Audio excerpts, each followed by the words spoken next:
Почитуван подпредседателе, почитуван министер, почитуван колега Сурјан. Интерпелацијата што ја поднесовте е неиздржлива, неподкрепена со факти, сиромашна, па би се осмелил да кажем со своето образложение нелогична. Лично мислев дека како предлагачи ќе имате довлез, истата ќе ја повлечете, како што многу пред мене рекла. Но за жал, тоа не се случи, па размислувам дека е тоа во координација со другиот дел од опозицијата и така денес имаме уште една трагикомична, непродуктивна пленарна седница. Тоа го кажувам, бидејќи читајќи го образложението на интерпелацијата, не можам да најдам причина за тоа. Бегството на Груевски и бегството на Мијалков се веќе отрцани фрази. Па заради тоа и немам некога посебна инспирација за ова реплика. Токму затоа би потенцирал дека со експресното преведување на Мијалков и изрекување на судската казна пропадна сценаријата на пропагандната машинерија на ВМРО дека Мијалков и Заев се едно исто. Затоа мислам дека оваа интерпелација е поднесена без елементарно чувство на одговорност.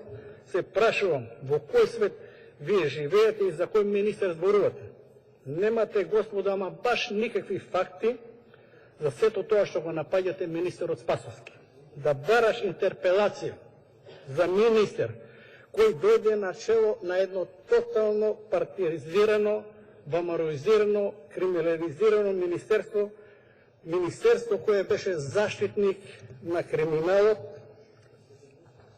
и тотално неконтролирано од цивилната власт, без никаква доверба од граѓаните и со потпуно нарушен меѓународен углед. Вие сега барате интерпелација за човек кој се нафати да го среди тоа министерство и да ги среди состојбите, односно дојде тие критериуми, стандарди и процеси да ги прекине. И може да се каже дека со големи напори, со неверојатна професионалност, смиреност, енергија и систематично постигна голем успех во тој процес. Човек кој за многу кратко време ја доби довербата на граѓаните, на државата и човек кој го врати меѓународниот углед на Министерството за мратеж.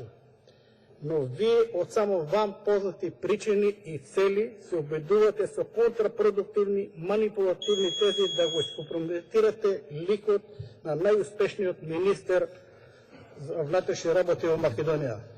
Господине министер, продолжите, имате доверба од граѓаните, особено од повозрастната популација на граѓани и од партијата на пензионери, на чие чело се наоѓам јас. Благодарам.